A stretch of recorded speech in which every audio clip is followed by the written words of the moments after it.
지금부터 Q&A를 시작하겠습니다. 최근에도 빅파마들의 BBB 셔틀 기술 도입 소식이 있었는데 모두가 기다리고 있는 그래바디 B 기술 이전 소식은 어떻게 될까요? 요번에 이제 바이오 USA에서 여러 가지 BBB 셔틀에 대한 기술 이전이 논의가 있었던 건 사실입니다. 근데 말씀드렸듯이 작년에 GSK 딜을 할 때 JP 모간까지는 실은 저희는 엘라이 릴리 딜이 먼저 일어날 걸로 생각을 했지만 GSK의 굉장히 어그레시브한 도전과 타임라인으로 인해서 실은 GSK가 4월에 나오고 릴리 딜이 11월에 나왔습니다. 지금 지속적으로 이전에 만났던 빅파마들의 미팅이 진행되고 있습니다. 빅파마들의 관심은 항체뿐만 아니라 sRNA에 관심이 있고요. 퓨전 프로틴도 좀 관심을 가지기 시작하였습니다. 또한 한 가지 말씀드리고 싶은 거는 10년 동안 한 번도 못 만났던 빅파마와 BBB 셔틀을 논의하기 시작했습니다. 그래서 제가 말씀을 드리고 싶은 거는 시기는 언제 나올지 모르지만 ABL 바이오는 파트너 회사에 어쨌든 최선을 다해서 CDA를 맺고 기술에 대해서 설명하고 검증돼서 충분히 다음 단계의 기술을 논의할 수 있을 것 같고, 현재 말씀드렸듯이 엘라 릴리와 진행되는 sRNA 공동 연구 공동 개발은 향후 sRNA의 어떤 확장성, 특별히 뇌뿐만 아니라 머슬로의 기술 이전의 확장성을 확대했다고 보시면 되기 때문에 지속적으로 관심을 갖고 관심을 보여주시면 감사하겠습니다. ABL 001의 FDA 신약 승인과 관련하여 일정 및 가능성을 객관적으로 평가하자면 어떻게 네. 될까요? 일정은 말씀드렸듯이 8월 초에 컴파스 세라피릭이 담도한 환우회와 FDA 미팅이 돼 있습니다. 이미 컴파스 세라피릭은 치프 커머셜 오피서라고 그래서 인도 출신의 커머셜 조직, 상업 조직을 운영하는 부사장을 뽑았습니다. FDA 미팅이 긍정적으로 나오면 현재 컴파스 세라피릭은 커머셜 조직을 20명, 25명으로 늘리는 작업을 할 거고, 컴파스 세라피릭의 메인 초점은 전 세계가 아니라 미국의 담도암 2차 치료제의 1조 마켓을 현재 목표로 하고 있습니다. 그러면서 올해 말에 나오는 1차 치료제 결과에 따라서 1차 치료제 임상을 늘리면서 향후 몇 년 동안 1차 치료제 확장을 하게 되면 담도암 치료제 또한 훨씬 더 2조가 넘는 큰 마켓이 될 걸로 예상을 합니다. 따라서 현재 진행되는 타임라인은 예상대로 진행되고 있고, 8월 이후에 컴파스 세라피릭이 발표하는 프레스 릴리 뉴스를 통해서 저희도 지속적으로 업데이트를 드리도록 하겠습니다.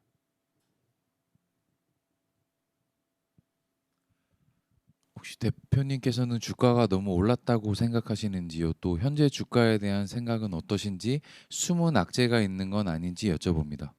주가는 저희가 실은 지난 고점에서 50%가 하락된 상황에서 개인적으로 굉장히 화가 나 있는 상태고요. 저평가돼 있다고 저는 평가를 합니다. 물론 삼성전자, 하이닉스의 놀라운 성과를 통해서 바이오 섹터 자체가 굉장히 힘들어 있는 건 사실입니다. 그와 동시에 ABL 바이오 주가도 동시에 하락된 것도 사실입니다.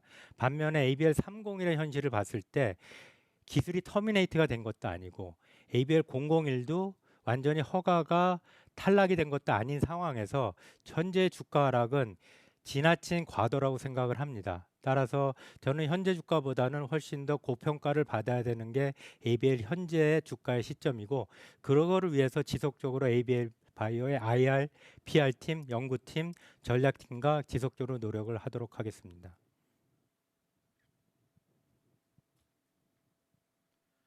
ABL 301은 사노피가 진행을 하는 것인가요? 네, 맞습니다. ABL 301은 이미 스폰서십이 사노피로 넘어갔습니다. 말씀드렸듯이 다행히도 사노피가 공식적으로 왜 1월 초에 그런 발표를 했는지, 임상 2, 3을 좀 딜레이하겠다는 이유를 발표했다는 이유를 설명을 했고, 말씀드렸듯이 사노피가 앞으로 임상을 바이오마커가 준비되면 하겠다. 두 번째, 301은 결코 터미네이트가 된 게 아니라고 명시를 하였습니다. 따라서 301은 굉장히 중요한 물질이고 향후 사노피의 임상 비용으로 진행을 하게 돼 있습니다. 저희는 계약에 따라서 적절한 타이밍에 마일스톤 받고, 이게 쭉 잘 진행이 되면 디벨롭먼트 마일스톤, 커머셜 마일스톤, 또한 5년 6년 후면 로열티를 받은 기대는 갖고 있습니다. ABL 301, ABL 001에서 문제가 발생했었는데 아무 소식이 없는 GSK랑 일라이 릴리와는 어떻게 진행이 되고 있을까요? 기본적으로 엘라이 릴리와 GSK는 아무 소식이 없는 게 맞습니다. 왜냐하면 저희 플랫폼 딜입니다. 따라서 저희는 그래프바디 B에 대한 시퀀스를 제동하고 GSK와 엘라이 릴리가 생각하는 항체와 sRNA를 붙여서 개발하는 겁니다. 프로젝트 시작할 때 양사가 모두 저희한테 제시한 거는 가능하면 24개월 이내, 2년 이내에 IND 파일링을 하고 실제로 임상에 진행하겠다라는 목표를 갖고 있습니다. 저희 개인적으로는 GSK와 엘라이 릴리가 진행이 되고 있음을 지속적으로 업데이트를 받습니다. 하지만 계약상 플랫폼 딜이기 때문에 엘라이 릴리의 물질이 독성 실험에 들어갔다. 아니면 그 에피카시 스타디가 끝났다. 기타 등등의 단계를 퍼블릭 마켓에 저희가 디스클로즈를 할 수는 없습니다. 하지만 때가 되면 잘 진행이 돼요. 제가 말씀드렸듯이 엘라이 릴리 같은 경우는 이번에 10명의 저희 연구원이 보스턴으로 출장을 가서 같이 미팅을 하였습니다. 굉장히 중요한 미팅이었고 말씀드렸듯이 엘라이 릴리는 생각보다 어그레시브한 타임라인으로 굉장히 잘 진행되고 있습니다. 또한 말씀드렸듯이 sRNA를 개발할 때 현재 엘라이 릴리의 콜래보레이션은 다른 회사 콜래보레이션도 훨씬 더 중요합니다. 왜냐하면 엘라이 릴리는 이미 sRNA를 트랜스페르 리트에서 붙여서 실험을 하다가 잘 안 돼서 저희의 IGF나 그래프바디를 붙인 겁니다. 또한 저희도 제가 말씀드렸듯이 기존에 존재하는 그래프바디 B가 아닌 변형된 그래프바디 B를 사용하고 있습니다. 따라서 저희가 거는 기대는 굉장히 크다고 보시면 될 것 같고요. 지속적으로 GSK와 릴리들은 전혀 이상 없이 저희가 생각한 것보다 훨씬 더 빨리 진행되고 있다고 보시면 됩니다. 기술 이전은 또 없을까요? 논의 중인 빅파마는 몇 개일까요? 그래프바디 B에 대해서 기술 이전의 가능성은 제가 이미 앞에서 설명을 드렸습니다. 바이오 USA에서 미팅과 새로운 미팅, 기존 미팅. ABL 111에서 처음으로 제가 말씀을 드린 거는 저희가 임상 3상을 준비를 했고 현재 임상 2상을 하면서 실은 기술 이전 논의가 있었던 건 사실입니다. 실제 오퍼도 받았고 노바브리지와를 통해서 저희가 어떻게 하면 가장 양사의 밸류를 극대화시키는 게 목표입니다. 최근에 노바브리지의 CEO가 바뀌었습니다. 슈리스티라는 여자분으로 바뀌었습니다. 슈리스티의 남편은 현재 노바티스 현재 CEO입니다. 맥킨지 컨설팅에서 18년 일했고 이전에 노바브리지 이전에 미국의 조그만 바이오텍에서 CEO 역할을 2년에서 3년 하였습니다. 현재 새로운 CEO와 저와는 지속적으로 이미 2번의 줌 미팅이 있었고 다음 주에도 미팅이 있습니다. 양사가 지속적으로 논의하는 이유는 임상 3상을 준비하는 것뿐만 아니라 기술 이전이 분명히 있었고 논의가 있었고 앞으로도 있을 것 같다. 그랬을 때 양사는 밸류를 어떻게 하면 극대화할 수 있을까? 그다음에 어떻게 하면은 이런 그 제한된 인원과 그 파이낸스의 어떤 리미테이션을 통해서 어떻게 하면 빨리 임상을 더 진행할 수 있을까? 기술 이전을 좀 더 잘할 수 있을까? 그런 논의를 하고 있습니다. 그래서 충분히 여러분들이 어떤 형태든지 ABL 111과 503의 밸류를 극대화하는데 ABL 바이오와 노바브리지는 최선을 다하고 있습니다. ABL 111의 가치에 대한 자신감을 보여주셨지만 노바브리지의 주가는 그렇지 않은 것 같습니다. 어떻게 생각하시나요?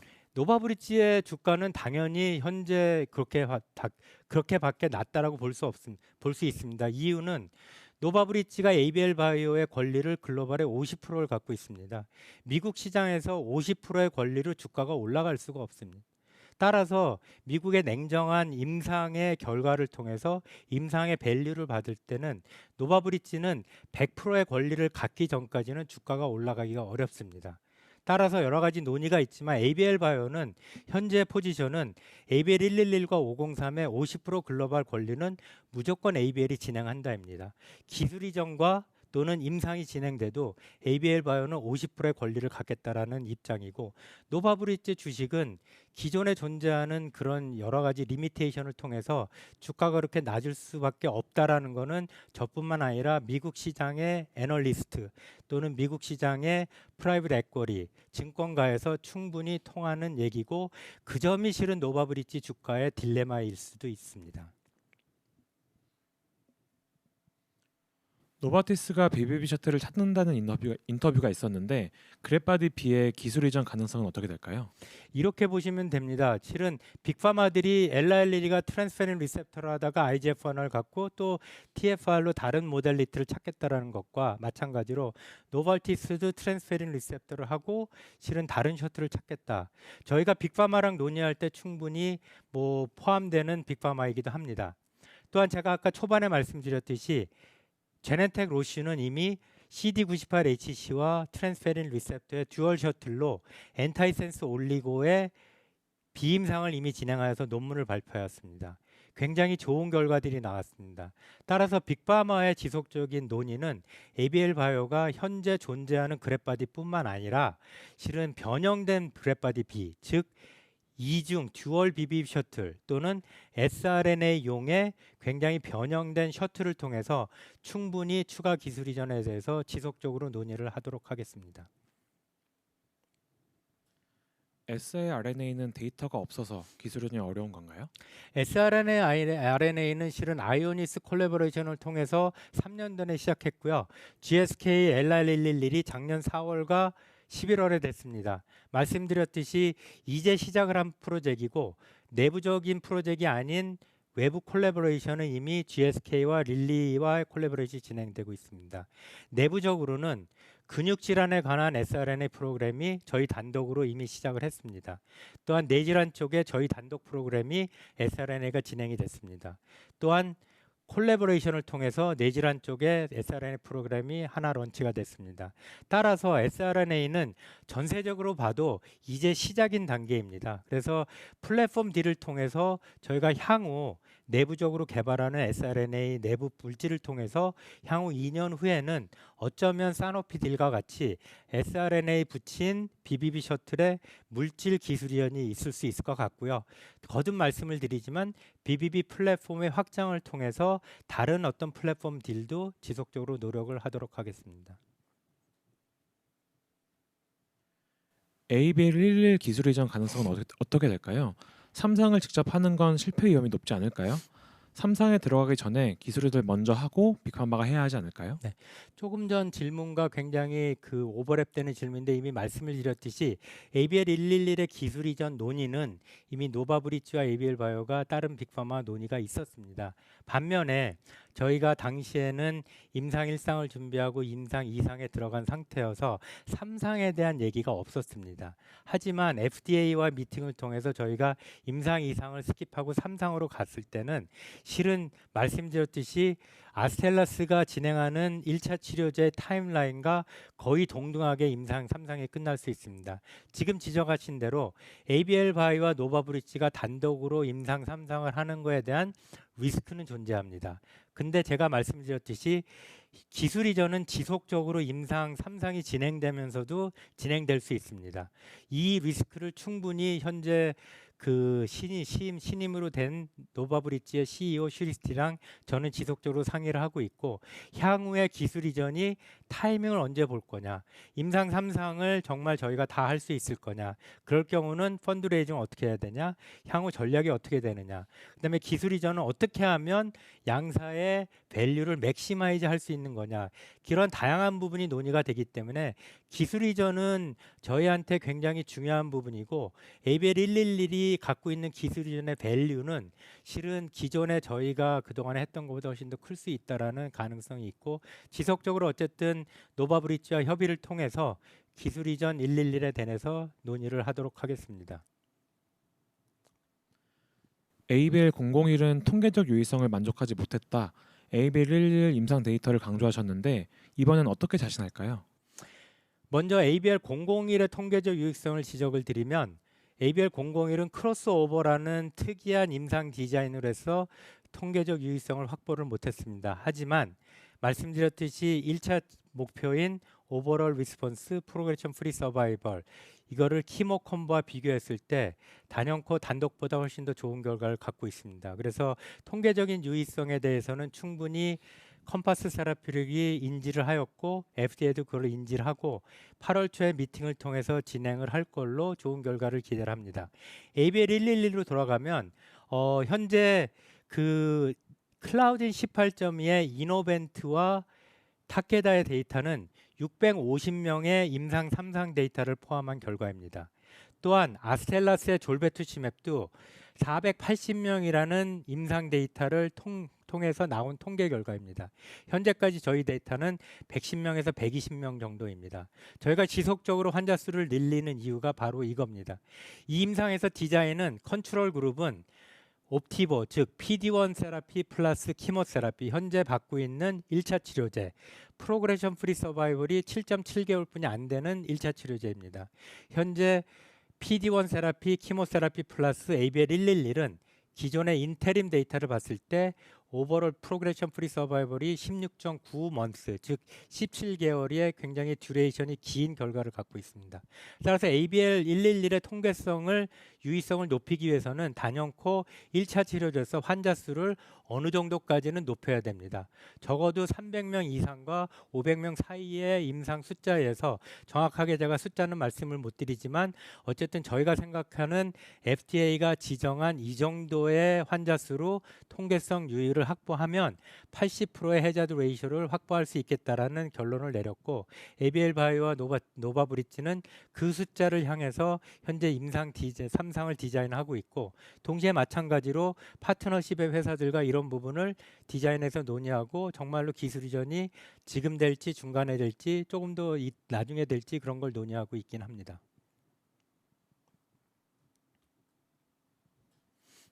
유상증자 소문을 들었는데 어떤 상황인지요? 사실이 아니라면 유상증자 없이 계획 중인 임상 진행이 가능한가요? 유상증자 소문은 아마 정부 펀드 때문에 일어났던 일인 것 같고요. 아시는 것처럼 리가켄 바이오가 5천억의 유상증자를 한 걸로 나타났습니다. 저희도 뭐 이제 3상을 하기 위해서는 여러 가지 준비가 있지만, 말씀드렸듯이 현재 갖고 있는 캐시 보유, 그 다음에 저희가 지속적으로 기술 이전 또는 마일스톤을 받는 것을 통해서 현재 그 파이낸스 부분을 매니지하고 있습니다. 현재 현금 확보는 1,000억 이상의 현금이 있고 충분히 저희가 향후 1년을 진행하는데 이슈는 없습니다.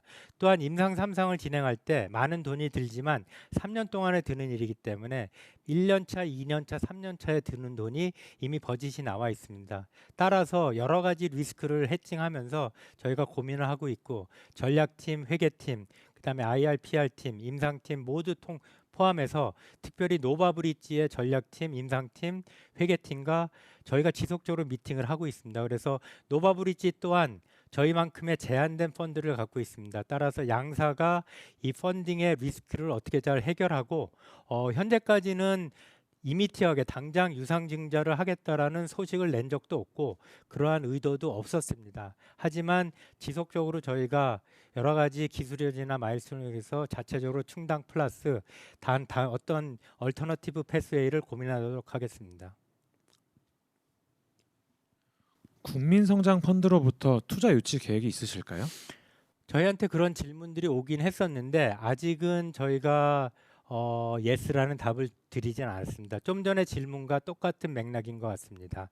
많은 그 벤처 캐피탈들이 국민 펀드에 대한 얘기를 저희한테 물어봤고, 그렇기 때문에 어쩌면 여의도에서 그런 소문이 나지 않았을까 예상을 하고 있습니다. 근데 현재 저희가 여러 가지 고민 중에 있습니다. 그래서 실은 ABL 111의 임상 3단 디자인, 기술 이전 가능성, 기타 등등에 따라서 필요시 저희가 국민 펀드에 대해서 펀딩을 할 수는 있지만, 오늘 당장부로 물어보시면 저희가 현재로서는 그런 생각은 없지만 국민 펀드가 갖고 있는 상징성이나 이런 거를 봤을 때 저희가 필요시 한번 고민은 해보도록 하겠습니다. 듀얼 BBB 셔틀 개발 현황은 어떻게 될까요? 듀얼 BBB 셔틀은 전 세계에서 다 비임상 단계로 보시면 됩니다. 로슈 제넨텍, 드날리, ABL 바이오 모두 포함해서 동물 실험을 하고 있습니다. 어느 회사도 임상에 들어간 회사는 없습니다. 따라서 듀얼 셔틀은 이제 시작이라고 보시면 돼서 저희가 이제 에피카시 테스트, 즉 효능을 테스트하는 정도, 드날리 로슈 제넨텍도 현재 동물 실험에서 효능을 테스트하는 정도까지 갔고요. 독성 실험은 아직 진행하지 않은 걸로 저희가 파악하고 있습니다. 병용을 하는 이유는 무엇일까요? 효과가 없어서 그런 걸까요? 병용을 하는 이유는 간단합니다. 기존의 항암제는 단독으로 쓰는 요법이 존재하지가 않습니다. 1차 치료제, 2차 치료제가 다 병용요법입니다. 자, 유한양이 개발했던 레이저티닙이 존슨앤존슨이 개발했던 이중항체 병용을 하는 이유는 실제로 병용을 했을 때 효능이 올라가서 환자의 생명을 맥시마이즈 늘리는 좋은 효과가 있습니다. 반면에 병용 치료를 할 때 전제 조건이 있습니다. 단독으로 썼을 때 어느 정도의 임상의 효능은 보여줘야 합니다.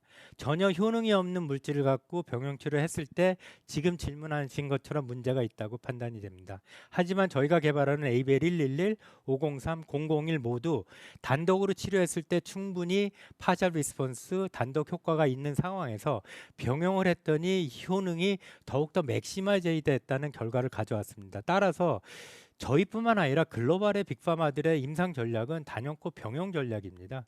아까 말씀드렸듯이 리제너론이라는 굉장히 좋은 회사가 CD3라는 T셀 인게이저와 4-1BB라는 T셀 인게이저로 병용 치료를 하는 이유는 너무나 간단합니다. 요번에 AAC에서 가장 핫한 몰레큘러 메디슨의 라스 이니비터조차 실제로 몰레큘러 메디슨도 자기네들이 개발했던 단독 팬크레아틱 캔서의 오버롤 리스폰스가 30% 이하입니다. 따라서 향후 임상은 병용 치료를 한다고 이미 발표를 하였습니다. 따라서 글로벌 임상에서 특별히 항암제에서 병용 치료는 반드시 거쳐야 되는 머스트의 관계이지 이게 선택의 단계는 아니라고 봅니다. 네옥바이오의 향후 계획 및 그 시기는 어떻게 될까요? 기술 이전이나 나스닥 IPO, M&A 이런 것들이 가능할까요?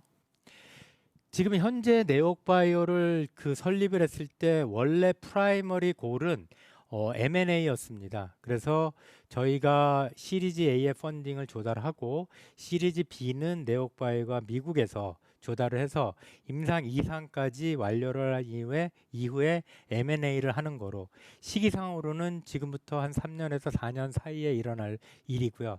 하지만 중간에 논의를 하다 보니까 제가 아까 말씀드렸듯이 다이치 샹교가 3개의 ADC를 개발하면서 임상 1상의 단계에서 멀크한테 4빌리언 즉 거의 한국 돈으로 6조에 가까운 업프런트를 받고 3개의 ADC를 기술 이전하였습니다. 이런 일들이 충분히 네옥바에 있을 거라고 생각합니다. 또한 얼터너티브로 나스닥의 상장 또한 실은 굉장히 중요합니다. 그래서 이런 부분을 지속적으로 네옥바이버는 논의를 할 걸로 예상을 하고 마양크 간디를 통해서 아까 패트릭 맥케이를 통해서 저희가 네옥바이오가 더욱더 성장하도록 ABL 바이오는 제가 BOD로서 충분히 서포트를 할 걸로 예상이 되고 충분히 그럴 노력을 할 것입니다. 아까 설명해 주신 게 좀 헷갈리는데 그래서 결론적으로 유상증자를 한다는 건가요? 안 한다는 건가요? 헷갈리게 해서 좀 죄송합니다. 결론적으로 현재 유상증자는 안 합니다. 현재 갖고 있는 자본시장과 저희들이 생각하고 있는 기술 이전 마이스턴을 통해서 현재로서는 충분히 저희가 감당하도록 하겠습니다. 올해 JPM 바이오 USA 행사에서의 성과는 어떻게 될까요? 올해 JPM 바이오 US는 제가 매년 설명을 드렸듯이 정말 파트너를 만나고 또 만나고 검증하고 검증하는 단계입니다. 그래서 말씀드렸듯이 기존에 존재했던 파트너십과 새로운 파트너십이 일어났고 단지 올해 바이오 US에서 한 가지 달라진 거는 올해 JP모건에서는 머슬 쪽에 얘기를 하는 회사가 없었는데 머슬 sRNA 딜리버리를 논의하고자 하는 회사가 생기긴 했습니다. 그래서 굉장히 초기지만 sRNA나 항체를 브레인 쪽이 아니라 머슬로로 딜리버리하는 기술 이전 이런 것들이 있었고 또한 ABL111이나 503 이런 저희 그래파디 T 그 다음에 네옥바이오를 통해서 이미 마양크는 글로벌 빅파마와 지속적으로 미팅을 하고 있습니다. JP모건에서 제가 알기로 적어도 멀티플 회사랑 미팅을 하였고 이번 바이오 US에서 멀티플 미팅을 하였습니다. 그래서 빅파마들이 관심을 갖는 이중항체 ADC가 굉장히 네옥바이오가 선두주자이기 때문에 단연코 네옥바이오를 통해서 충분히 기술 이전 논의는 빅파마들이랑 있을 걸로 예상을 합니다. 그래서 기술 이전은 추진 중이라는 말씀이신 거죠? 기술 이전은 저희는 갑과 을의 관계에서 항상 을입니다. 갑과의 관계와 을과의 관계가 늘 CDA를 맺고 좀 더 심도 있는 논의를 해서 단연코 추진 중입니다. 근데 빅파마들의 속도와 추진에 대한 어떤 의지, 그 다음에 자기네들의 니드에 따라서 충분히 기술 이전이 언제 나오고 그런 거는 저희가 예상을 하지 못합니다. 작년 4월 GSK, 작년 11월에 딜은 저희가 JP모간 때 충분히 예상했지만 그럼에도 불구하고 그 이전에 바이오 USA에 대해서는 언제 나올지 예상을 못하였습니다. 저희가 늘 주주분들의 말씀을 드렸지만 한 번도 저희가 4월달, 10월달, 9월달에 기술 이전을 한다고 말씀을 드린 적이 없습니다. 빅파마의 지속적인 노력을 통해서 저희가 때가 돼서 컨트랙이 타이밍이 맞으면 적당한 시기에 시장에서 소개를 하고 발표를 하도록 하겠습니다. 근육, siRNA 어떤 질환, 어떤 계획으로 진행하실 예정인가요? 타겟은 저희가 공개를 할 수가 없고요. 비만 쪽은 아닙니다. 단연코 영어로 뉴로머스큘라, 뇌 쪽에 문제가 생기면서 근육 쪽에 문제가 생기는 질환들이 희귀 질환이 꽤 많습니다. siRNA 개발에 ABL이 시작을 했고요. 저희 단독적으로 개발할 수 있는 능력이 없기 때문에 이미 CRO를 선정해서 siRNA 스크린에 들어갔습니다. 간단히 말씀을 드리면 적어도 300개 이상이 넘는 siRNA 스크린에서 현재 30개 정도의 인터미디에이트를 선정을 했고요. 저희가 동물 실험을 통해서 한 3개 정도, 5개 정도로 실렉션을 하면 놀랍게도 저희 BBB 셔틀에 붙여서 동물 실험을 할 예정입니다. 제가 SRN을 하면서 한 가지 발견한 거는 항체를 개발할 때 1년 걸리는 게 SRN가 6개월이면 되겠다라는 생각입니다. 경험을 통해서 충분히 SRN의 발전 개발 속도는 기존에 있었던 항체보다 훨씬 더 빠를 걸로 생각을 하고 있습니다. 시간 관계상 Q&A는 이것으로 마무리하도록 하겠습니다. 모든 질문에 답변드리지 못하는 점 양해해 주시면 감사하겠습니다. 추가적인 문의사항 있으신 경우 저희 IR 담당자에게 연락 주시기 바랍니다. 감사합니다.